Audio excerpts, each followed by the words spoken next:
Well, the founder and head of the Trends Research Institute, Gerald Celente, joins us via video Skype in this multimedia cast, radio, TV, that we're transmitting today. One of the last shows of 2009, the 29th day on this Tuesday of December.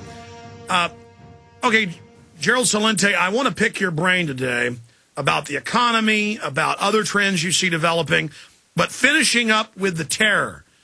What is your gut looking at the way they already had troops massed in Yemen? They were gearing up for this. They ushered him on without a passport or ID, past security. Someone was filming him the whole time he was on the plane. People thought that was strange. Looked like some type of drill. His father warned people. He was on the terror list, but that was ignored. On and on and on. And now, we've all got to accept the body scanners. Obama's got to launch new wars. I mean, if this isn't staged, I tell you, this is the luckiest thing in history for Obama. Well, again, I don't know. Because there's always the other side of the story. And that is the high level of incompetence from the government. Look who's the Homeland Security Director. Janet Napolitano. Are you kidding me or what? Homeland Security of what? I mean, look at these people. You know who these people are, Alex? Remember in high school and college, the people that wanted to be the class president or the head of the student council, that thought they were smarter than everybody else, and they sucked up and glad-handed and brown-nosed and knew nothing? Well, here they are. They're telling all the rest of us how to think and how to act. Is it suspicious? Yes, it is. Is the government totally incompetent? Look at what they're doing. Katrina quality rescue skills. They still have a hole in the ground where 9/11 happened at the World Trade Center. Look at the wars they're prosecuting. The military hasn't won a war since World War II. Oh, I forgot Grenada. They did a great job on that one. So, I mean, you're working with a bunch of incompetence as well. So, yeah, it looks staged also. There could be collusion. But again, when you put the whole mix together, it makes you wonder. Well, that's what I'm saying. I mean, in every one of these shoe bombers, you name it, some special security person ushers them with fake IDs or no ID right up onto the plane. And then meanwhile, I've seen old people who look like they're on the edge of death with oxygen tanks literally being screamed at by TSA. I mean, I won't fly through Houston, George Herbert Walker Bush Airport, because they literally scream at you like animals, and they've got a bunch of people on power trips literally howling in there. I mean, it is otherworldly how screwed up things are. So I understand what you're talking about the ineptitude. This just fits so much of the past MO we've seen with staged events, and we know they stage things like Gulf of Tonkin and other events.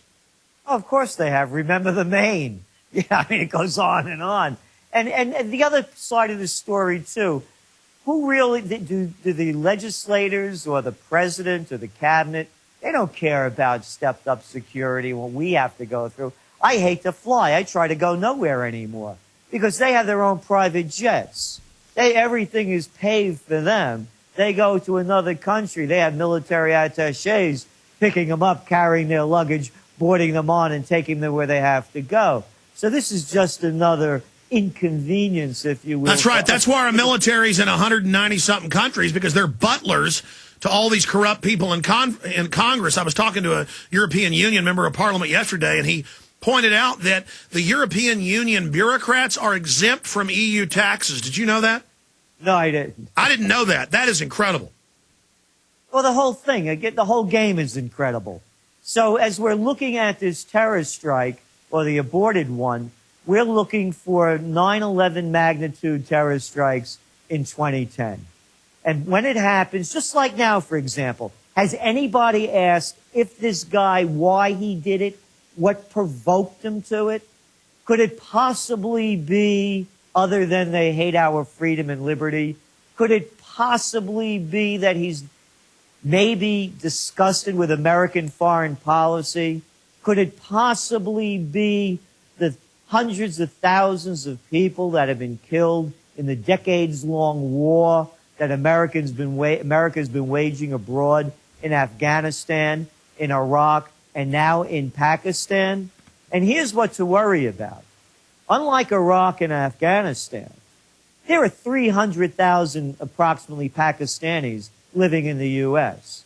Now, let's just suppose for a moment that you had a family member in the Swat Valley or South or North Waziristan or wherever else, and they've been slaughtered either by a predator drone.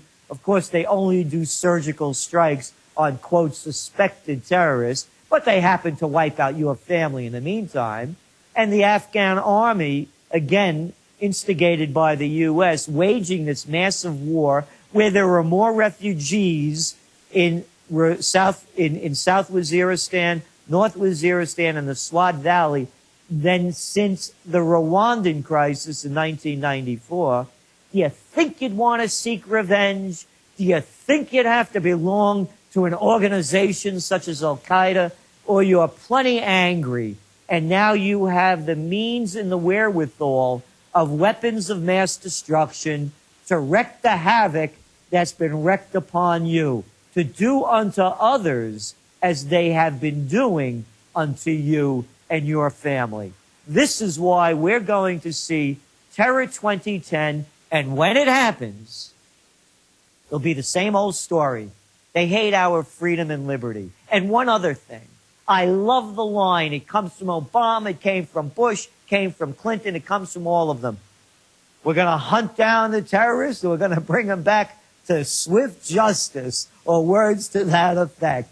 Oh, and we're going to catch every terrorist around. There have been more Elvis sightings than Obama sightings. Well, expanding on that, if some of this terror occasionally is real, any resistance is dubbed terror. If you hold your arm up when a cop's billy clubbing you, it's now called terrorism. Or if they're about to throw you off the cliff and you try to hold onto the edge, it's nightly news, the greatest terror attack in history. I mean, our media is saying that if Iran is hit and fights back in any way, they're going to be nuked. It's a new form of warfare. We attack you first, and then if you defend yourself, we nuke you and cry on TV and scare our nation of ninnies. But look, the globalists know when they go in and stir up the Muslims that that's going to cause them to strike back. It's like going up and hitting a bee's nest. And then they get to take the American people's freedom. So it's problem, reaction, solution. The elite didn't get in power over being bozos. And on top of it, if these Muslims really are just attacking us because they're mad, don't they know that when they attack, that makes our military come and invade? Don't they know that brings in the wrath? Well, yes, they do know. What's the reports going out now, however? That there's another report about Israel planning to do a, quote, surgical strike against the Iranian nuclear facility. That's the other big part. You're right. They're kicking all this off for the police state, getting ready to go into Iran because they know there'll be real terror attacks in this country if Iran is hit. Go ahead. I want to make this really clear. If anybody attacks Iran, the United States, or Israel, it's the beginning of World War III. These are the Persians, let anyone forget. There are 70 million of them, and they're armed to the teeth. They fought Iraq for 8 years.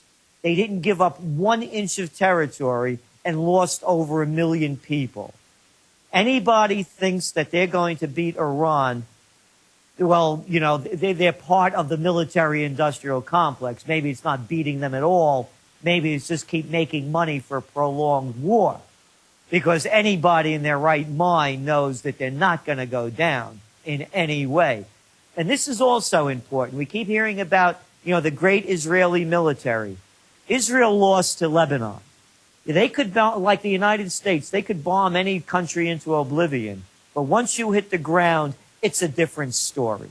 So with Iran, nobody's going to be successful attacking Iran internally. Yeah, they could bomb it to oblivion. It's, as I said, it's the beginning of World War III. There's no stopping it. So if Israel goes in, and again, there's those sabers being rattled now in the news, if that happens, we're going to be in for a hellish time in 2010 and probably for the rest of our lives. Do you believe Israel's going to hit in 2010? I mean, they're openly making noises saying they may go ahead and strike. I don't believe so, and I could be wrong. I only say that because they've been saying this for a number of years. And I don't know if they're trial balloons to see what kind of response they'll get back from Washington. Because the latest, it's the same story, every administration. For example, every administration tells Israel, no, you can't build any more housing developments on Palestinian land. You can't do it. Stop. It's against international law. And Israel does it anyway. And they're doing it again. There's just an announcement yesterday for 600 more apartment units. The administration says, no, stop. Israel says, do it. So Israel couldn't be testing the United States to see what their response is. But always remember that the more this country is involved militarily at any level, the less freedoms that we the people have.